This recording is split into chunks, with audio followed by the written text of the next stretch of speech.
Pedi meu namorado em casamento na ceia de Natal e ele me humilhou na frente da família inteira. Quando o jantar de Natal explodiu na minha cara, eu já tinha passado 3 anos agindo como se o amor fosse um orçamento que eu pudesse esticar se fosse cuidadosa o bastante.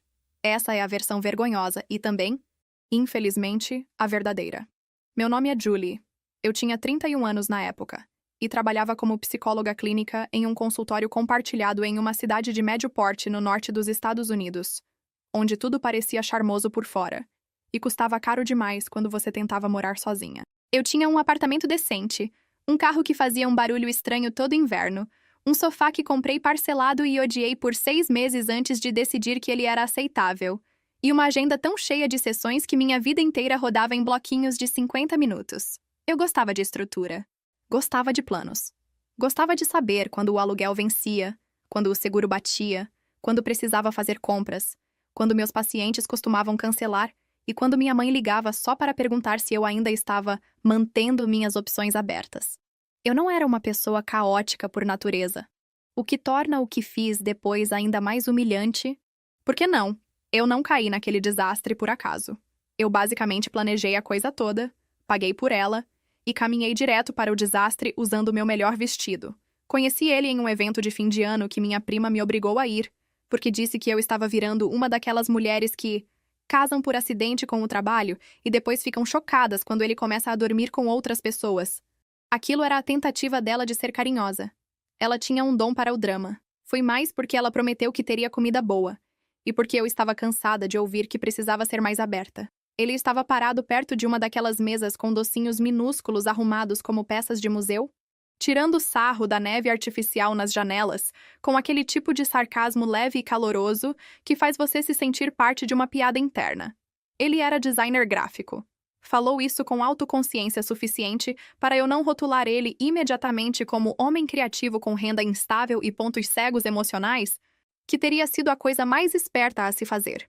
Ele tinha olhos gentis, uma risada gostosa, e o tipo de rosto que parecia relaxado mesmo quando não estava. Ele me perguntou se eu realmente gostava daqueles eventos ou se estava lá sob coação social. Eu disse, claramente uma situação de refém visível. Ele riu, e foi basicamente isso. Não foi destino nem nada. Só o momento certo, química e eu estando cansada demais para ser inteligente. Os primeiros meses com ele pareceram fáceis daquele jeito perigoso que as coisas fáceis parecem quando ainda são novas o suficiente para serem editadas pelo otimismo. Tomávamos café depois das minhas sessões tardias. Jantávamos e os jantares viravam longas caminhadas porque nenhum dos dois queria ir para casa ainda. Ele contava bem as histórias. Tenho que admitir isso. Ele sabia pegar algo comum, como ficar trancado para fora do escritório ou um cliente rejeitando um projeto, e transformar em algo engraçado em vez de patético. Falava sobre o estúdio que queria abrir um dia, como estava cansado de trabalhar para a visão dos outros, como queria construir algo que fosse dele. Eu gostava de ambição, gostava de gente com planos. Também gostava de estar perto de alguém que não me tratava como intimidadora, porque eu sabia cuidar da minha vida. Ele dizia que eu era calmante, estável, inteligente. Dizia que estar comigo fazia ele sentir que conseguia respirar. Essa frase envelheceu mal, obviamente. Ele mencionou logo cedo que a família dele era próxima. Não próxima daquele jeito fofo de cartão de Natal. Próxima do jeito, todo mundo tem opinião. Todo mundo aparece, todo mundo sabe da sua vida. Lembro dele dizer, os domingos são meio que obrigatórios na casa dos meus pais. Com uma risada que confundi com ironia. Não era piada. Era um aviso que soava charmoso. A primeira vez que fui lá, contei às pessoas do mesmo jeito que alguém conta as saídas em uma sala lotada. Os pais dele, os irmãos, a irmã mais nova, 2 cunhadas, crianças correndo, uma tia que parecia surgir de um corredor lateral como se morasse nas paredes, e alguns amigos da família tão permanentes que era como se tivessem lugar marcado. Era barulhento, carinhoso, bagunçado e, de alguma forma, ainda organizado em torno da autoridade invisível da mãe dele. Ela não era cruel.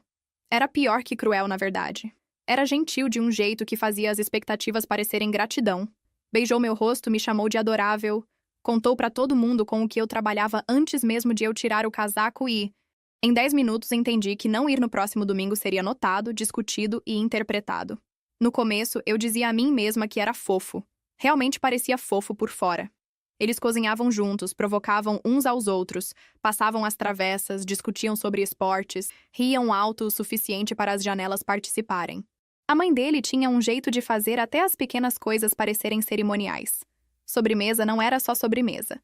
Era uma produção. Aniversários não eram aniversários. Eram eventos de um dia inteiro com pratos coordenados e histórias antigas, e pelo menos uma pessoa chorando por algo sentimental. Eu cresci em uma família menor e mais fria, onde nos amávamos, claro, mas geralmente de cômodos diferentes.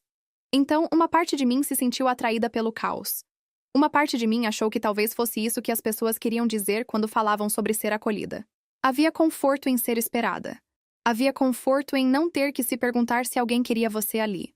O problema, que eu continuei minimizando porque estava ocupada aproveitando as partes que me agradavam, era que ser esperada não é a mesma coisa que ser vista. A mãe dele amava que eu fosse responsável. O pai gostava que eu trabalhasse em uma área respeitada e não envergonhava ninguém sendo barulhenta, instável ou estando ainda me encontrando. Os irmãos gostavam que eu sempre levava alguma coisa, sempre ajudava a tirar a mesa, sempre lembrava dos aniversários, sempre tinha um presentinho para as crianças.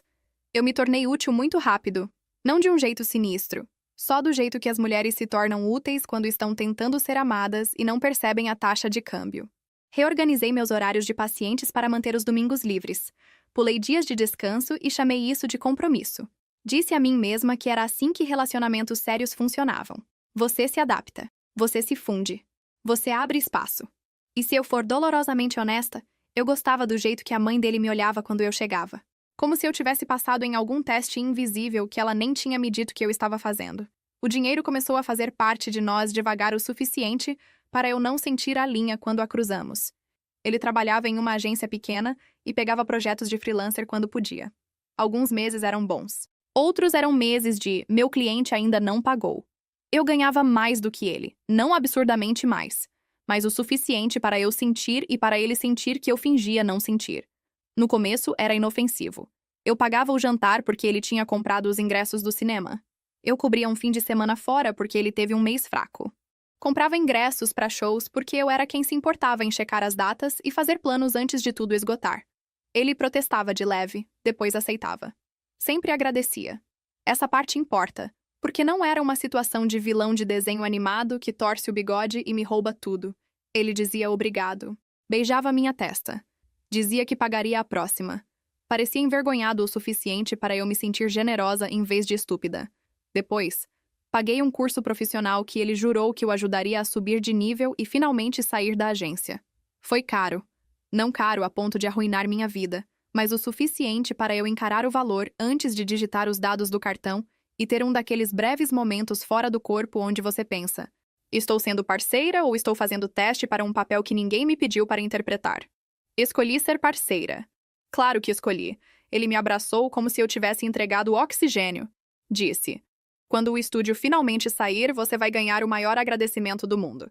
Lembro de rir e dizer: não quero agradecimento, quero participação nos lucros. Era brincadeira. Mais ou menos. Ele riu também, mas algo travou no rosto dele. Não raiva exatamente, mas como uma pressão. Eu vi. Eu com certeza vi. Depois ignorei. Porque é isso que mulheres inteligentes fazem quando estão investidas em uma versão das coisas que ainda as favorece. Havia pequenos momentos. Essa é a parte cruel. Grandes traições raramente chegam com uma banda de música. Elas vazam através de coisinhas que você decide não nomear. Se eu mencionava morar juntos, ele ficava vago. Se eu perguntava onde ele nos via daqui a 1 ano, ele respondia como se estivesse escrevendo um discurso de campanha. Bem, sólidos, felizes, ainda construindo. Construindo o quê? Com que materiais? Em que prazo? Nada concreto. Só barulhos reconfortantes em formato de frase. A irmã mais nova dele disse uma vez, enquanto ajudava a empilhar a louça depois do almoço: ele odeia se sentir encurralado, então só não faz aquela coisa que as garotas fazem. Lembro de congelar com uma tigela de salada nas mãos e dizer: que coisa? Ela deu de ombros e me deu um sorriso que não era maldoso o suficiente para confrontar, mas não era gentil o suficiente para esquecer. A coisa do futuro. A coisa da pressão. Depois saiu andando como se tivesse dito algo comum. Fiquei ali me sentindo ridícula por estar ofendida. Eu já estava recebendo instruções sobre como lidar com ele, e em vez de ouvir alarmes, ouvi uma música de desafio. A mãe dele, por outro lado, continuava soltando comentáriozinhos que me faziam sentir escolhida. Dizia coisas como: "Você tem feito tão bem para ele", ou "Ele precisava de alguém estável", ou "Finalmente, ele tem uma mulher que sabe o que compromisso significa". De novo, soam como elogios. E talvez fossem na cabeça dela. Mas nenhum era sobre ele me amar. Eram sobre eu melhorar ele, estabilizar ele, civilizar ele, fazer a vida dele funcionar melhor. Deixei-me seduzir pela utilidade porque a utilidade é mais fácil de medir do que o amor. Se alguém precisa de você, com certeza isso conta para alguma coisa, certo? Conta. Só que nem sempre para o que você pensa. Houve avisos muito antes do Natal, e o que me faz querer me enfiar em um buraco é que consigo listar todos agora em ordem. Quase como um slide que meu orgulho costumava manter escondido em uma gaveta trancada. Teve o domingo em que a mãe dele anunciou, na frente de todo mundo, que eu era basicamente a única que consegue fazer ele pensar como um adulto. E em vez de me sentir insultada por nós dois, corei como se tivesse ganhado um prêmio. Teve a viagem de fim de semana que paguei inteira depois que ele teve outro mês devagar, onde deveríamos relaxar perto da água, mas de alguma forma passamos o caminho todo ouvindo ele desabafar sobre o trabalho enquanto eu garantia que o talento acaba encontrando seu lugar. Teve a noite em que ele veio estressado com as contas e eu pedi comida. Transferi dinheiro para ele pagar a luz e depois ouvi ele me dizer que odiava sentir que não conseguia prover direito. Eu deveria ter dito: "Então para de pegar de mim enquanto me ressente por isso." Em vez disso, acariciei o cabelo dele e disse que todo mundo precisa de ajuda às vezes. O que é verdade. Mas ajuda não é o problema. Ajuda misturada com direito adquirido e vergonha vira outra coisa. Tinha também o meu apartamento, que virou um laboratório minúsculo para todas as nossas dinâmicas estranhas.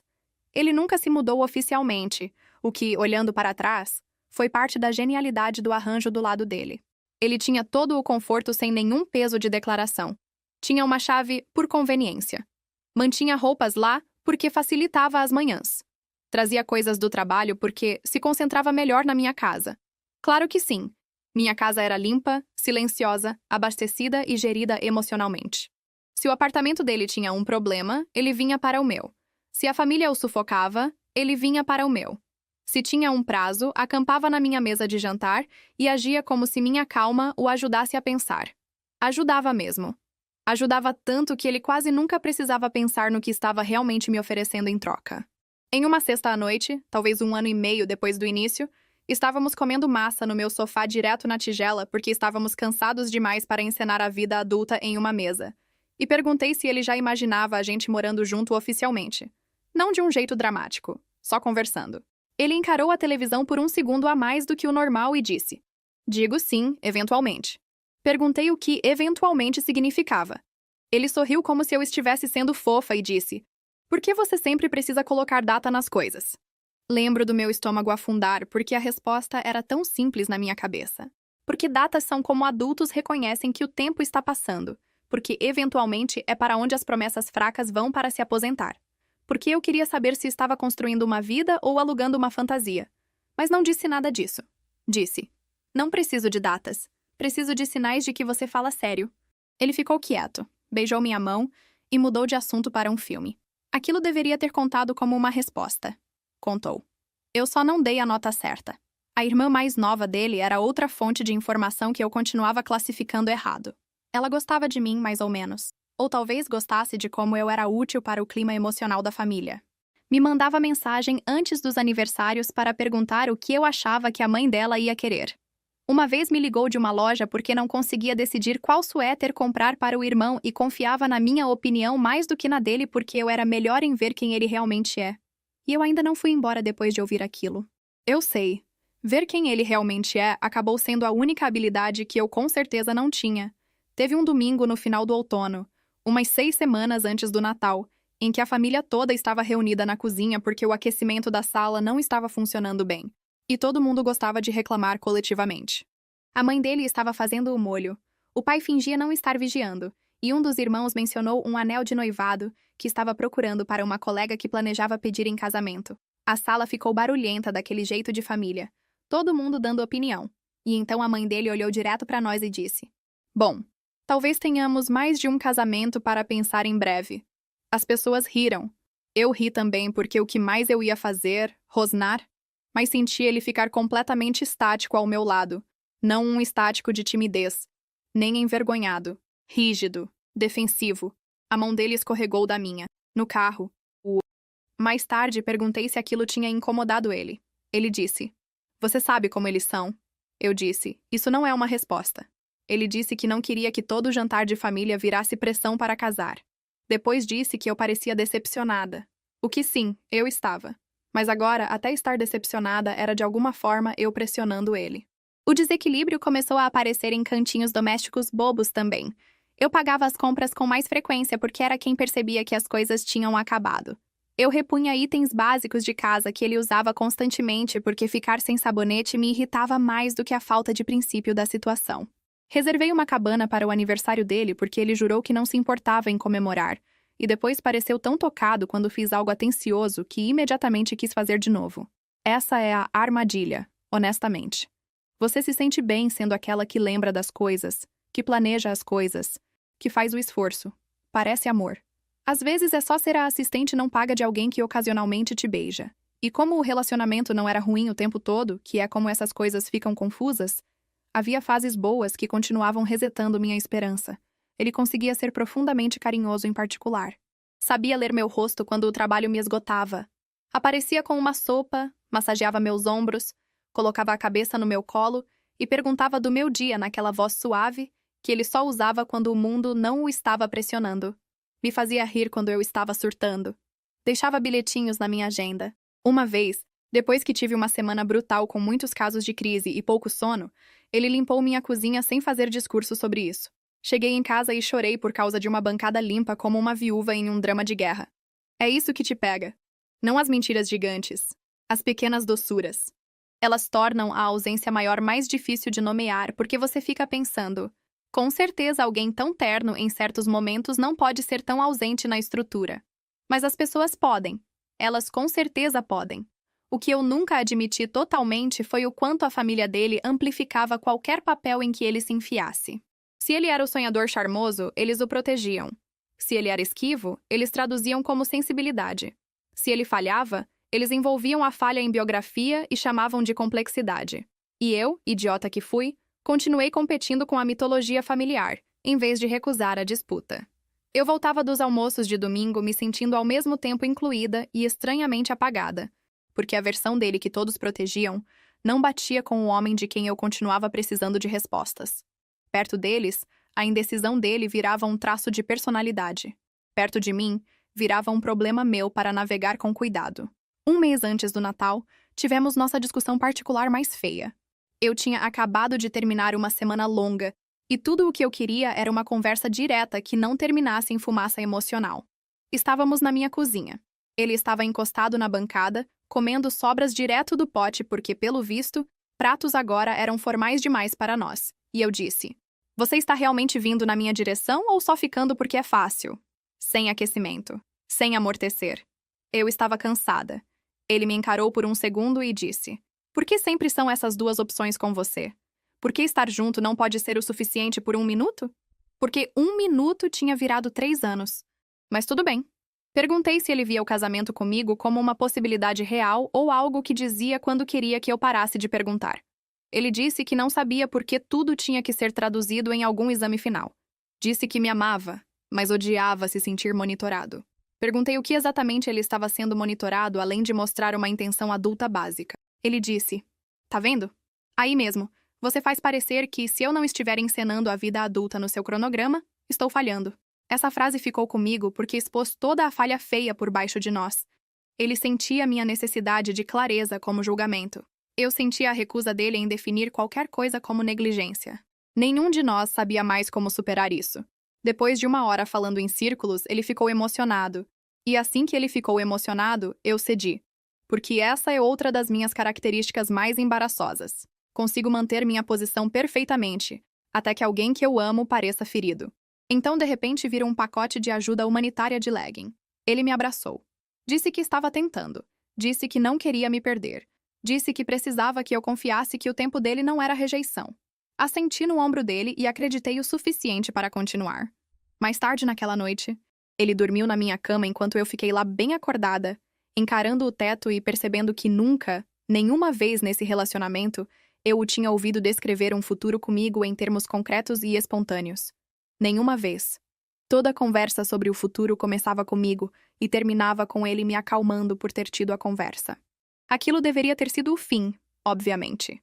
Em vez disso, virou o prelúdio da minha grande catástrofe porque uma parte de mim, a parte esperançosa, a parte idiota que faz tudo pelos outros, decidiu que o que precisávamos não era menos pressão, mas um tipo diferente de certeza.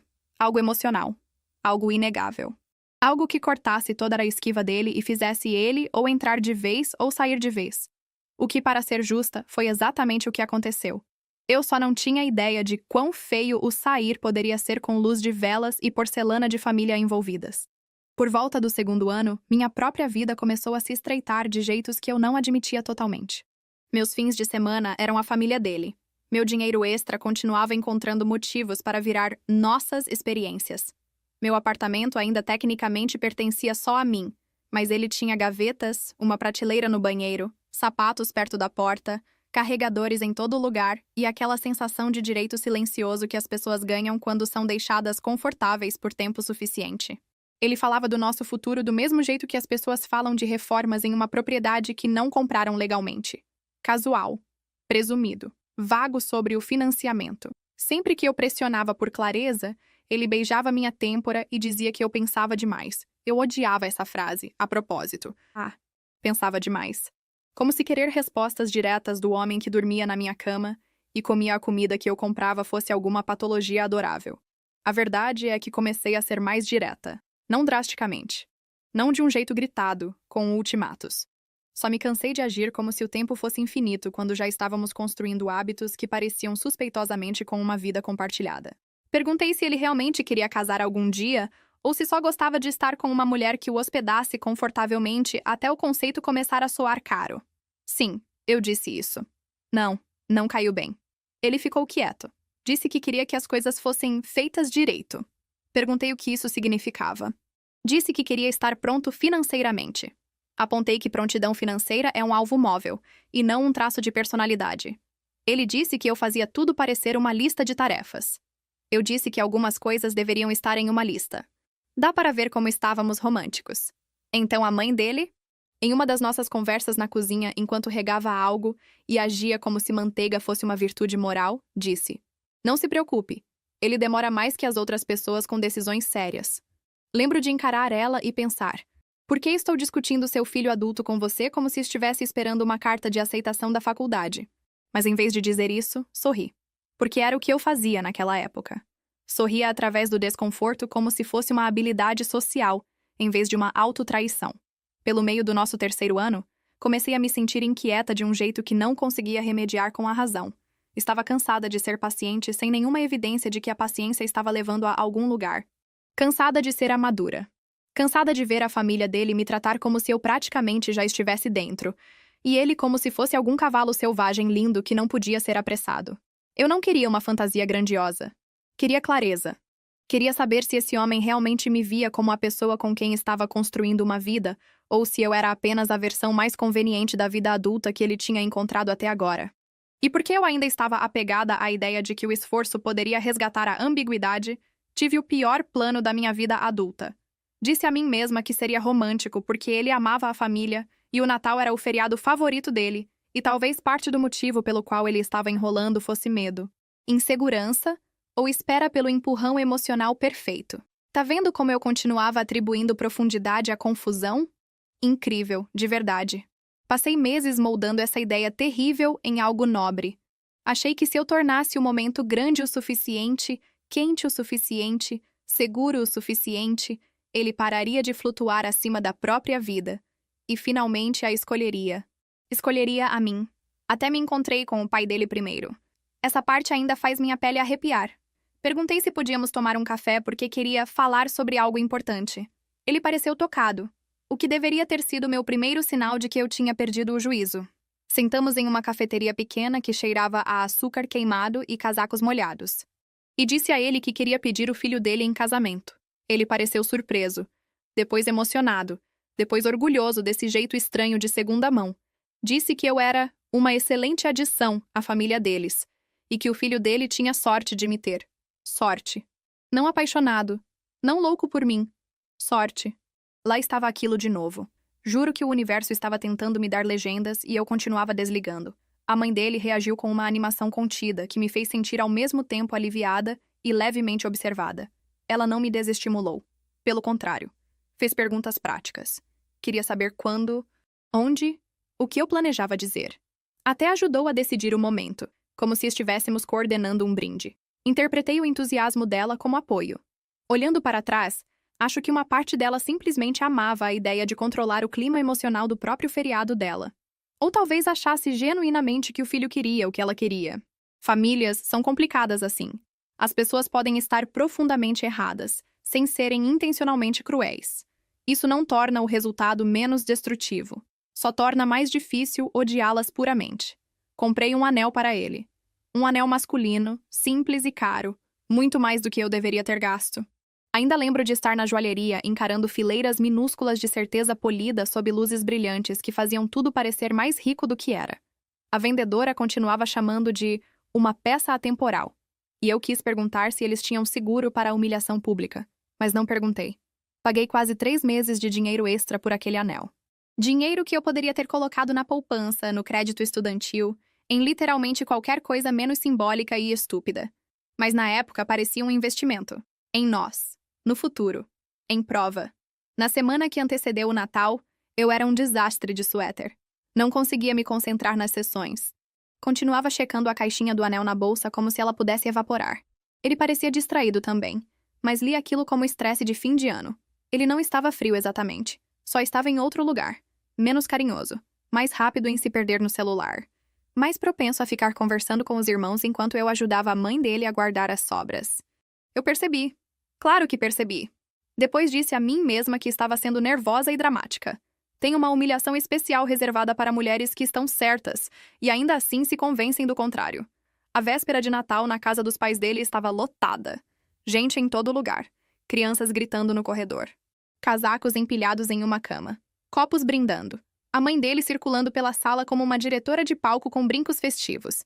Eu tinha comprado um vestido especificamente porque ele me fazia sentir uma versão mais calma e radiante de mim mesma. Sabe quando você está tentando se tornar a mulher que o momento merece? Isso.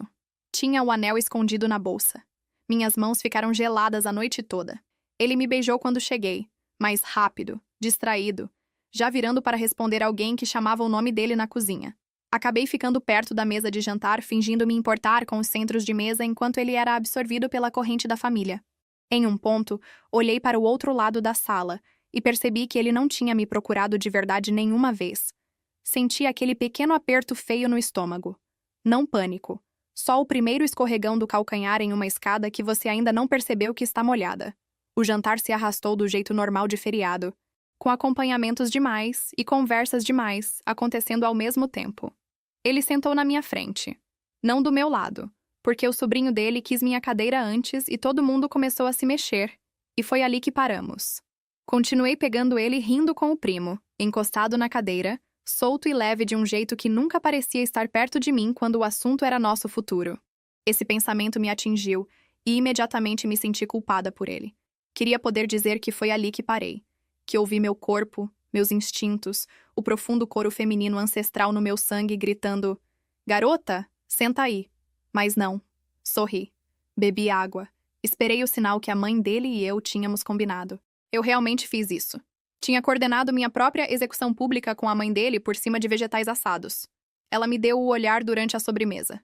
Só um aceno minúsculo da outra ponta da mesa. Meu coração começou a bater tão forte que achei que talvez todo mundo pudesse ouvir por cima dos talheres. Eu levantei.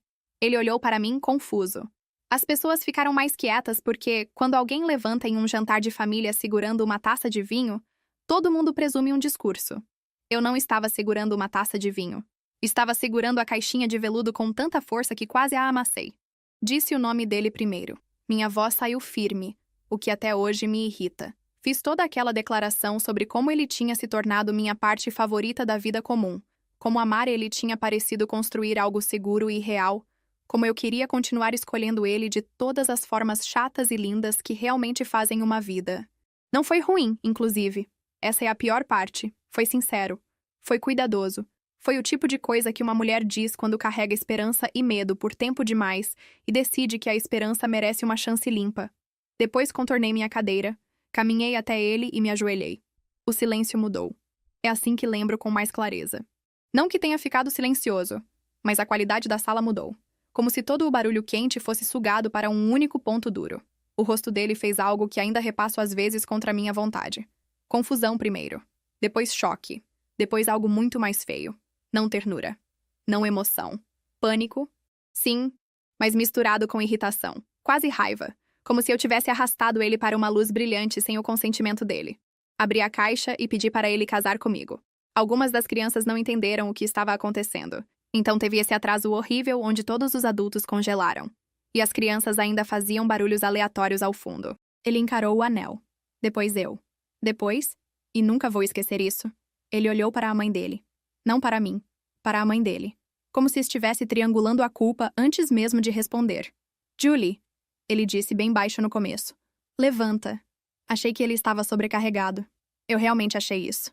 Dei esse sorrisinho patético e disse, só se você disser sim. Ele não sorriu. Recuou de mim, como se a própria distância pudesse consertar o que eu tinha feito.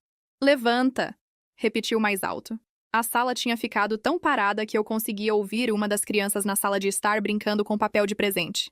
Fiquei ajoelhada por mais um segundo, porque meu corpo genuinamente não entendeu a informação ainda. Eu disse, estou falando sério. Como se esse fosse o problema. Como se talvez ele achasse que era uma piadinha. Então ele disse não. Simples assim. Não, talvez. Não podemos conversar depois. Não, isso é muita coisa. Não. Algo dentro de mim ficou em branco de um jeito muito prático. Meu corpo levantou antes da minha dignidade. Lembro do calor subindo para o meu rosto tão rápido que pareceu algo químico. Perguntei, como assim não? O que não foi uma pergunta ótima porque, honestamente, o que você acha que ele quis dizer? Julie? Mas a humilhação não te deixa eloquente. Te deixa estúpida e literal. Ele disse agora mais alto. Quero dizer não. Eu não quero casar com você e não acredito que você acabou de fazer isso aqui. Alguém na mesa respirou fundo com força. A mãe dele disse o nome dele naquele tom de aviso que as mães usam quando tentam parar uma cena que ajudaram a montar por acidente. Ele virou para ela e disse, você sabia disso? Ela não respondeu rápido o suficiente, o que foi resposta suficiente. O rosto dele endureceu ainda mais. Claro que sabia. Queria poder dizer que ele foi gentil depois disso. Envergonhado, mas decente. Ele não foi. Essa é a parte que as pessoas sempre querem suavizar quando ouvem a história. Querem dizer que talvez ele tenha entrado em pânico, talvez tenha se sentido emboscado, talvez não tenha querido dizer as coisas que disse a seguir. E claro, o pânico fez parte. Mas o pânico não inventa um discurso inteiro do nada. O pânico revela o discurso que você já tinha carregado. Ele levantou. Realmente levantou da mesa como se estivesse aceitando um prêmio de pior homem vivo. Disse que estava cansado de ser empurrado para cronogramas com os quais nunca concordou. Cansado de toda a conversa virar sobre o que vem depois. Cansado de ser tratado como um projeto que precisava de estrutura, melhora, correção. Disse que eu planejava tudo, gerenciava tudo, controlava tudo. Disse que estar comigo era como ser avaliado o tempo todo. Lá estava eu, ainda segurando a caixinha do anel, pensando, avaliado? Esse homem tinha aceitado viagens, jantares, cursos, trabalho emocional, diplomacia familiar. Tudo isso enquanto aparentemente vivia um documentário de refém na própria mente. Eu disse, estamos juntos há 3 anos. Ele riu, mas não com bondade. E eu tenho tentado fazer isso funcionar sem ser forçado a uma vida que não quero. Forçado. A palavra atingiu como um tapa. Atrás dele, o pai tinha ficado pálido. Um dos irmãos encarava o prato como se o purê de batatas fosse moralmente complicado. A irmã mais nova parecia chateada, mas não chocada. O que não ajudou. Perguntei. Então, o que exatamente você estava fazendo enquanto eu pago metade da sua vida? Essa foi a primeira coisa feia que eu disse, e disse na frente de todo mundo. Não finjo que fui elegante. Não fui. Estava sangrando em público. As pessoas raramente dão o seu melhor nessas situações. Ele retrucou imediatamente. Disse que nunca me pediu para fazer aquelas coisas. Disse que eu ofereci porque gostava de ser necessária. Disse que eu usava o dinheiro para me sentir segura, e depois chamava de generosidade. Essa pegou porque tinha verdade suficiente nela para doer. Odeio quando os homens usam meias-verdades como arma. É muito eficiente. Depois ele disse a frase que acabou com qualquer chance de compaixão posterior. Ele disse: "Eu prefiro ficar sozinho do que casar com alguém que me sufoca." Não foi uma conversa privada. Não foi um momento trêmulo de honestidade atrás de portas fechadas. Foi no jantar de Natal, na frente da família inteira dele. Enquanto eu estava ali segurando um anel que comprei com meu próprio dinheiro. Me diz qual é a resposta terapêutica correta para isso. Porque na época meu treinamento clínico não estava em lugar nenhum. Tudo o que me restou foi raiva e esse desejo humilhante de ou jogar o anel na cara dele ou me rastejar para debaixo da mesa e morrer. Em vez disso, fechei a caixa. Com muita calma, o que de novo me irrita em retrospecto, porque eu merecia pelo menos um gesto dramático. Disse: "Tudo bem." Depois olhei direto para ele e disse: "Você tem 2 dias para tirar tudo do meu apartamento." A mãe dele fez esse barulhinho de mágoa como se eu tivesse arruinado o feriado. Aquilo quase me mandou para a órbita. Olhei para ela e disse: "Por favor, não." Só isso. Por favor, não. Porque se ela tivesse tentado me consolar ali, eu poderia ter dito algo irrecuperável. Fui embora. Não lembro de pegar meu casaco. Não lembro de dizer tchau. Lembro do ar frio batendo no meu rosto e do caminho até o meu carro parecendo absurdamente longo. Minhas mãos tremiam tanto que deixei minhas chaves caírem uma vez, e tive que me agachar no cascalho molhado de vestido enquanto as pessoas ainda eram visíveis pela janela da sala de jantar. Teria sido engraçado de um jeito cruel de televisão se não tivesse sido a minha vida real. Sentei no banco do motorista com o motor desligado por não sei quanto tempo. O suficiente para minha respiração embaçar o vidro. O suficiente para meu celular começar a vibrar na bolsa. E para eu ignorar porque já sabia que cada mensagem tornaria as coisas piores. Quando finalmente dirigi para casa, fiz por instinto. Sem música. Sem lágrimas ainda. Só aquele estado atordoado e entorpecido onde seu corpo entende que você não está segura para sentir nada totalmente até chegar em algum lugar com fechadura. Meu apartamento parecia obsceno quando entrei. Essa é a única palavra. Obsceno na sua normalidade. Os sapatos dele perto da porta, o casaco dele na cadeira, uma revista lida pela metade na mesa de centro, a caneca idiota que ele sempre usava, evidências de familiaridade doméstica em todo lugar, e de repente cada objeto parecia um deboche. Tirei meus saltos, coloquei a caixinha do anel na bancada e fiquei ali em silêncio até o silêncio rachar. Então comecei a empacotar as coisas dele. Não porque eu fosse forte. Não porque estivesse fazendo alguma declaração de poder. Porque se eu sentasse primeiro, sabia que talvez nunca mais levantasse. Então me mexi. Tirei as camisas dele do meu armário, juntei carregadores, coisas do banheiro, cadernos de desenho, meias debaixo da minha cama, o cereal aleatório que ele gostava e eu nunca comia. Eu me movi pelo apartamento como uma mulher limpando água de enchente. Em algum momento, talvez por volta da 3ª caixa, sentei no chão perto do sofá e chorei tanto que minhas costelas doeram. Não foram lágrimas delicadas. Não foi um rastro cinematográfico descendo pela bochecha. Foi um choro feio de corpo inteiro, molhado, com soluços e ranho e rímel no pulso porque não conseguia achar um lenço rápido o suficiente. Fiquei assim por 1 hora. Talvez mais. Depois lavei o rosto, prendi o cabelo e continuei empacotando até quase o amanhecer. Ele mandou mensagem a noite toda. Primeiro com raiva. Depois defensivo. Depois com autopiedade. Depois com raiva de novo. Disse que eu o humilhei ao tornar a coisa pública. Disse que eu o armei uma cilada. Disse que a família dele estava furiosa. Disse que eu não tinha o direito de colocá-lo naquela posição. Em um ponto, ele realmente escreveu: "Você sabe que eu odeio espetáculo." Espetáculo. Como se eu tivesse organizado fogos de artifício e uma banda de fanfarra. Não uma pergunta desesperada na mesa de jantar da família dele, depois de 3 anos agindo como esposa sem o título. Respondi uma vez por volta das 4 da manhã, depois de reler as mensagens dele até minha visão embaçar. Disse: "Você teve meses para ir embora se sentia preso. Teve anos para ser honesto. Esteja fora até domingo." Depois o silenciei. Bloqueei 3 familiares dele que já tinham começado a mandar variações de "por favor, se acalme", e cancelei meu próximo dia de sessões com pacientes porque não existia universo em que eu estivesse emocionalmente apta para guiar alguém em nada. Aquele dia foi brutal de um jeito silencioso. Aquele tipo de dia em que o mundo continua se movendo com uma indiferença nojenta, enquanto sua própria vida parece ter se partido ao meio. Bebi café que esfriou. Encarei a parede. Tomei um banho e esqueci se tinha lavado o cabelo.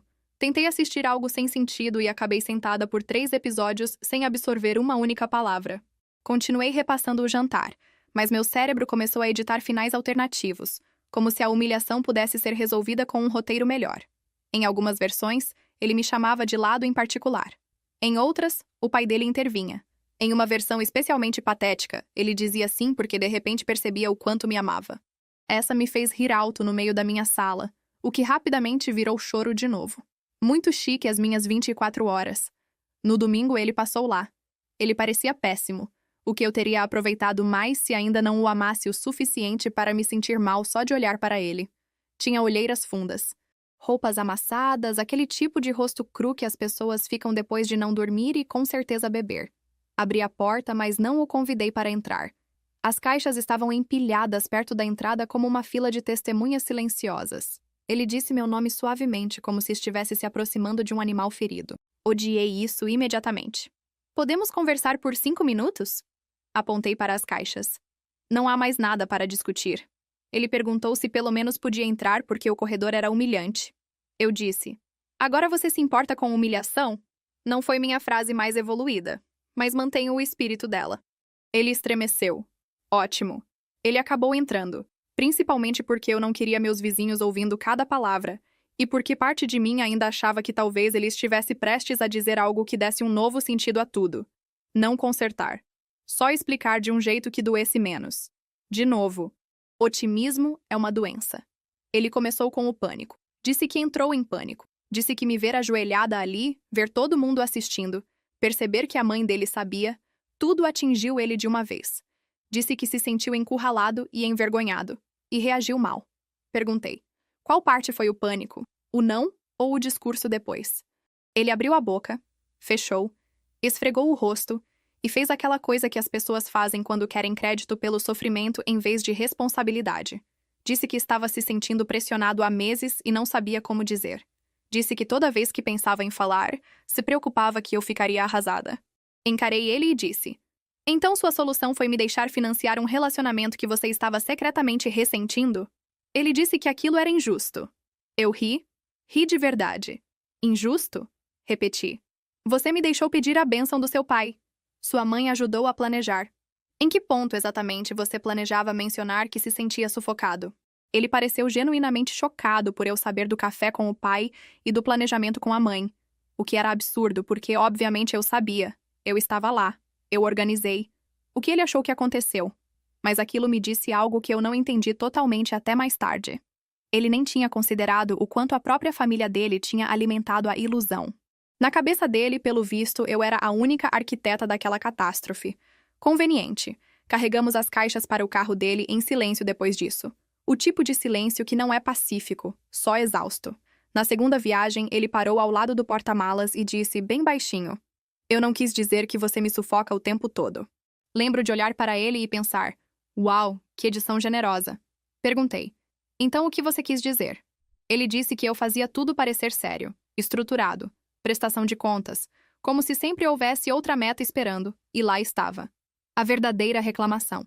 Não que eu fosse cruel, não que eu fosse manipuladora, que eu exigia que ele se localizasse no tempo. Eu disse: isso se chama estar na casa dos 30 anos. Ele não riu. Quando a última caixa foi carregada, ele ficou parado ali com as mãos nos bolsos, como se talvez eu fosse amolecer, talvez chorar, talvez deixar ele me abraçar no estacionamento como se fôssemos vítimas de um mal-entendido, em vez de participantes de um colapso. Disse tchau na voz mais monótona que eu tinha e voltei para cima. Depois tranquei a porta e me encostei nela até a raiva finalmente entrar de vez. A raiva é mais limpa que a humilhação. Não mais agradável, mas mais fácil de habitar. Ela me deu forma de novo. Nos dias seguintes, a tristeza ainda batia em ondas. Mas a raiva me impedia de me dissolver completamente. Voltei a trabalhar. Coloquei roupas que pareciam competentes. Ouvi as pessoas me contarem sobre problemas de limites, ressentimento, negligência emocional, e precisei de cada gota de profissionalismo para não rir direto para o vazio. Não existe piada como ser terapeuta no meio do seu próprio fracasso espetacular. Eu conseguia identificar cada padrão, e ainda assim tive que viver por isso como todo mundo. Saber todos os termos de terapia não me impediu de viver isso pessoalmente. A vida é irritante assim. Uma semana depois, a irmã mais nova dele me encurralou no estacionamento na frente do meu consultório. Ela claramente estava esperando porque havia encostada no carro com aquele rosto ensaiado que as pessoas usam quando querem parecer casuais em uma intervenção. Meu corpo inteiro tensionou. Eu tinha 10 minutos antes de uma sessão e nenhuma molécula de paciência. Ela disse que só queria conversar. Eu disse que aquilo já era palavra demais. Ela continuou assim mesmo. Disse que o irmão dela não estava nada bem. Disse que ele não estava comendo, não estava dormindo. Tinha estragado prazos de freelancers, estava surtando. A família estava preocupada. Ela disse que talvez ele tivesse reagido mal porque estava chocado e com vergonha. Disse que as pessoas fazem coisas estúpidas quando se sentem encurraladas. Olhei para ela e disse: ele não estava encurralado demais para continuar lucrando com o meu apoio. Ela recuou, mas só um pouco.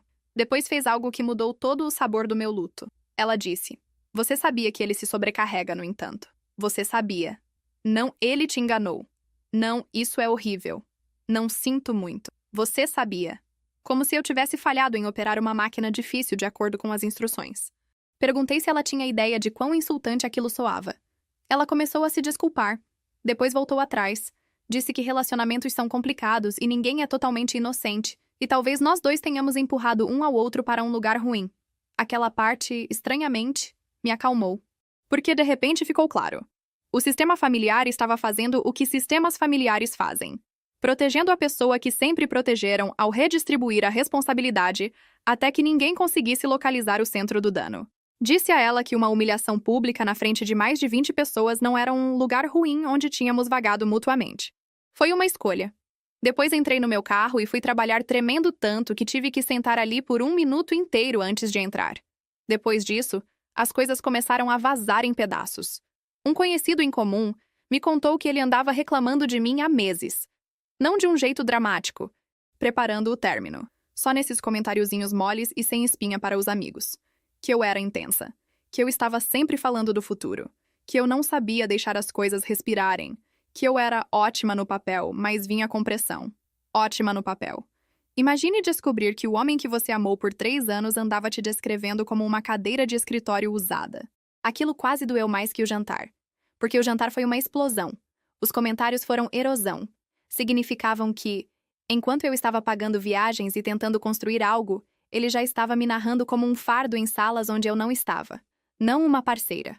Um fardo. Uma força. Um prazo em forma de mulher. Devolvi o anel 2 semanas depois. Não recuperei todo o dinheiro, o que pareceu apropriado da forma mais sombria possível. A mulher no balcão foi gentil, o que de alguma forma piorou as coisas. Eu tinha ensaiado uma explicação neutra caso ela perguntasse. Ela não perguntou. Só processou a devolução e me entregou o comprovante com aquela suavidade profissional que as pessoas usam quando suspeitam de uma história. Mas sabem que é melhor não perguntar. Coloquei o dinheiro na poupança e depois, em um impulso de cura ou fuga, reservei uma semana na frente do mar para mim. A viagem não foi glamurosa. Deixa eu matar essa fantasia agora mesmo. Fiquei em um aluguel com lençóis baratos e paredes finas e uma cafeteira que parecia um cortador de grama. Fui mais porque precisava do meu corpo em algum lugar onde a família dele não estivesse. Algum lugar onde eu não pudesse passar sem querer pela agência dele ou pela cafeteria ou pela rua dos pais dele e sentir meu estômago dobrar. Caminhei na praia de moletom e não tive nenhuma epifania. Chorei uma vez em um supermercado porque vi um homem comparando preços de sopa e aquilo ativou algum luto doméstico aleatório sobre como a companhia comum deveria ser. Pedi comida, assisti televisão ruim e dormi mais do que dormia há meses. Não foi transformador. Foi só silencioso. O silêncio pode ser medicinal quando você passou tempo demais vivendo dentro do barulho dos outros. Também comecei a fazer terapia. Sim, a terapeuta arrumou uma terapeuta. Revolucionário. Eu tinha resistido por anos porque as pessoas da minha profissão são unicamente talentosas em confundir autoconsciência com processamento emocional de verdade. Eu conhecia meus padrões. Ótimo. Maravilha. Acontece que dar nome à ferida não a costura. Minha terapeuta era calma de um jeito que achei irritante no começo. Ela não corria para atribuir vilania. Também não me deixava me reduzir a uma vítima pura, o que também achei irritante. Ela disse algo na nossa 3ª sessão que ficou gravado na minha pele por semanas. Disse: você continuou investindo na utilidade porque a utilidade parecia mais segura do que exigir clareza mútua. Eu quis discutir. Em vez disso, chorei. O que foi um saco, mas preciso. Enquanto isso, continuei ouvindo atualizações pela corrente social de uma cidade que é grande o suficiente para o anonimato, até você ser largada publicamente e, de repente, todo mundo conhece alguém que conhece alguém. Ele saiu da agência depois de um conflito com um supervisor. Ou foi empurrado para fora. Depende de qual versão você acredita. Voltou a morar com os pais porque não conseguia pagar o aluguel sozinho. Aquele detalhe me deu uma satisfação complicada, da qual não me orgulho, mas também não tenho vergonha suficiente para mentir. O relacionamento dele com o pai ficou tenso. O pai, pelo visto, não tinha gostado de ser usado como acessório no fracasso emocional do ano. Bom para ele. Pequeno crescimento. Em algum momento ele começou a sair com alguém que conheceu em um aplicativo. Essa notícia chegou até mim do mesmo jeito casual e venenoso que todas as atualizações ruins chegam. Ouvi dizer que ele está saindo com alguém. Eu esperava que a informação me desse uma facada. Em vez disso, ela só me exauriu. 2 meses depois, soube que aquilo tinha terminado também, porque ela achou ele emocionalmente desgastante e inconsistente. Eu ri quando soube disso, depois me senti mesquinha imediatamente. Depois ri de novo. O crescimento não é linear. O que demorou mais para desvendar não foi sentir falta dele, exatamente, mas sentir falta da versão de mim mesma que tinha acreditado na história. Tenho uma vergonha especial em perceber que você não foi apenas enganada por outra pessoa, mas pela sua própria disposição em colaborar com a fantasia.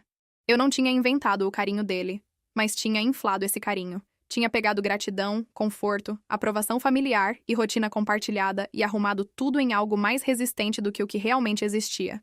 Achei que, porque ele estava sempre por perto e precisava de mim, isso significava que ele me amava. Eu estava errada. As mulheres fazem isso o tempo todo e depois ficam chocadas quando a tradução falha. Eu sei por que fazemos isso. Somos treinadas para interpretar migalhas generosamente porque admitir a fome parece patético. Mesmo assim, saber disso não tornou a coisa menos humilhante. Cerca de 4 meses depois do Natal, a mãe dele me ligou. Quase não atendi. Só atendi porque achei que talvez tivesse acontecido algo médico e, apesar de tudo, eu ainda sou, pelo visto, o tipo de pessoa que assume a emergência do melhor cenário. A voz dela parecia mais velha, mais suave. Perguntou como eu estava. Eu disse, bem o suficiente. Ela se desculpou, mas daquele jeito maternal lateral que ainda protege o filho. Disse que a noite toda saiu do controle, que as emoções estavam à flor da pele, que ele nunca deveria ter falado comigo daquele jeito na frente de todo mundo. Verdade. Depois disse que desejava que eu não tivesse escolhido um momento tão público. Eu realmente ri. Você me ajudou a escolher, eu disse. Longo silêncio.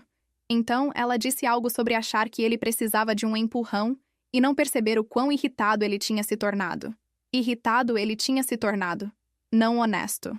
Não decidido. Irritado. Como se o problema fosse a temperatura. Não a verdade. Perguntei a ela. Você sabia que ele não queria casar comigo? Ela disse que não. Parecia sincera. Acredito que não soubesse totalmente. Acho que sabia que ele estava enrolando e presumiu que as preferências dela eram universais. Ela queria a família preservada da forma que ela gostava. Eu representava ordem, confiabilidade, talvez netos, continuidade dos domingos. O filho dela representava o caos que ela nunca tinha conseguido conter com sucesso. Ela achou que estava ajudando. Essa é a coisa difícil. Às vezes as pessoas te destroem enquanto tentam restaurar a própria versão delas de paz. Disse a ela que não estava brava com ela do jeito que estava brava com ele, mas não queria contato. Não porque eu precisasse de vingança, porque cada conversa com aquela família transformava a responsabilidade em sopa. Ingredientes demais. Muita mexida. Eu precisava de bordas limpas. Ela chorou um pouco. Me senti mal. Depois irritada por me sentir mal. Depois só exausta. Terminamos a ligação educadamente. Nunca mais falei com ela depois disso. Por volta do 6º mês, minha vida começou a parecer reconhecidamente minha de novo. Não melhor do que antes em alguma montagem inspiradora. Só minha. Parei de checar se tinha perdido alguma mensagem escondida dele.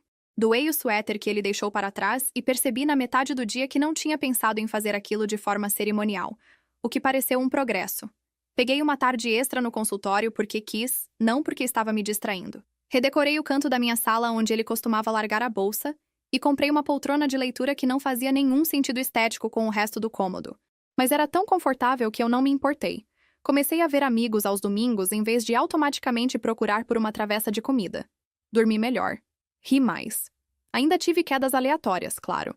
Às vezes um cheiro, ou uma música, ou um comercial estúpido de feriado me pegava do jeito errado.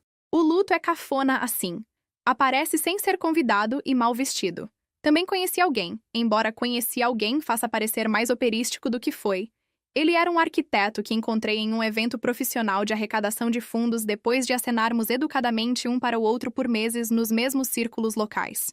Era divorciado, direto, discreto e milagrosamente capaz de responder perguntas básicas como um adulto. Começamos com um café, depois jantar, depois um tipo lento de namoro que não exigia que eu encenasse certeza ou liderança materna ou resgate financeiro. A primeira vez que ofereci pagar algo porque eu tinha escolhido o lugar, ele disse: "Você paga na próxima." E então pagou de verdade. Quase chorei ali mesmo na mesa. O nível estava baixo assim. Contei a história para ele eventualmente, embora não tudo de uma vez. Pedaço por pedaço. O suficiente para explicar por que jantares de feriado faziam meus ombros subirem até as orelhas, e por que qualquer linguagem vaga sobre algum dia me fazia internamente procurar um extintor de incêndio. Ele não respondeu com pena, o que eu apreciei.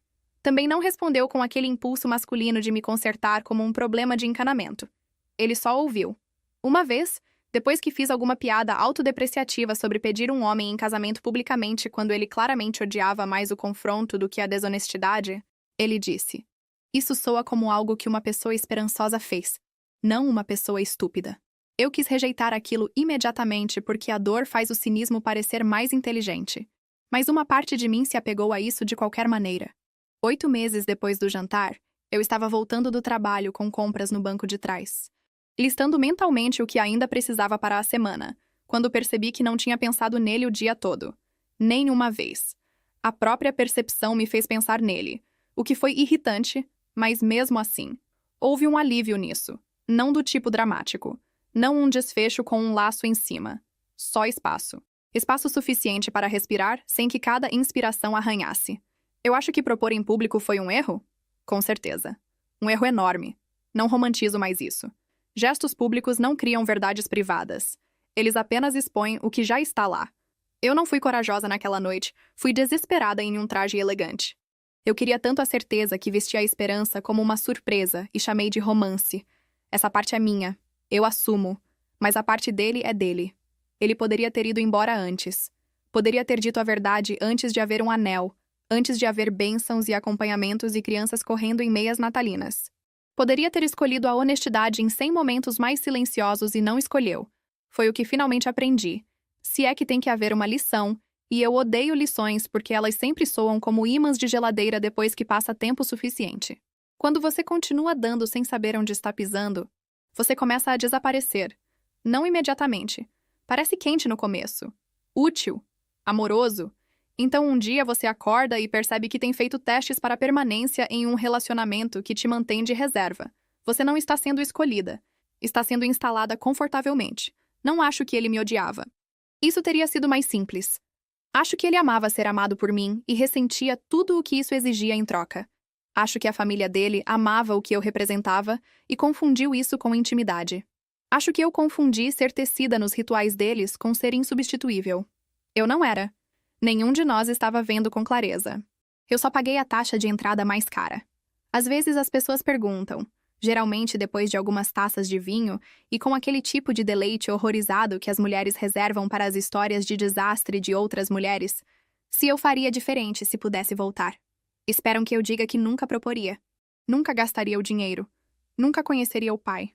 Nunca daria tanto. Honestamente? Se eu pudesse voltar, faria perguntas diretas muito antes. Não aceitaria respostas vagas. Não tentaria tanto me provar para alguém que gostava de manter as coisas pouco claras. E prestaria atenção em como a família dele continuava elogiando o que eu fazia por ele. Não como ele se sentia sobre mim. Ouviria na primeira vez que alguém insinuasse que eu precisava gerenciar o desconforto dele com o compromisso. Acreditaria nisso como informação, não como instrução. E eu definitivamente não me ajoelharia na frente de uma mesa de jantar cheia de pessoas que achavam que eu já era da família, enquanto o homem real no centro de tudo ainda estava debatendo se eu sequer contava. Ainda assim, e esta é a parte que não digo às pessoas que querem um final vitorioso e limpo, não me arrependo de amar profundamente. Me arrependo de ignorar o quão solitário tinha se tornado dentro desse amor. Tem uma diferença. Eu não fui humilhada porque me importei demais. Fui humilhada porque continuei tentando fazer algo mútuo a partir de algo unilateral e chamei isso de paciência. Agora, quando chego em casa, o apartamento é mais silencioso do que era naquela época. Mas é um silêncio honesto. Minhas compras são minhas. Meus fins de semana são meus, a menos que eu escolha o contrário. Meu dinheiro sai da minha conta por razões que não exigem que eu as traduza em prova de devoção. Se um homem quer estar na minha vida, ele não tem o direito de se instalar como umidade e chamar isso de compromisso. Ele não ganha o meu trabalho só porque gosta da temperatura do meu cuidado. Às vezes, geralmente quando o inverno começa e as luzes de Natal voltam e as lojas começam a empurrar pijamas combinando e nostalgia como se fosse obrigatório, lembro do peso exato daquela caixinha de anel na minha mão. Lembro da queimação nos meus joelhos através do tecido do meu vestido. Lembro da expressão no rosto dele que não confundo mais com confusão.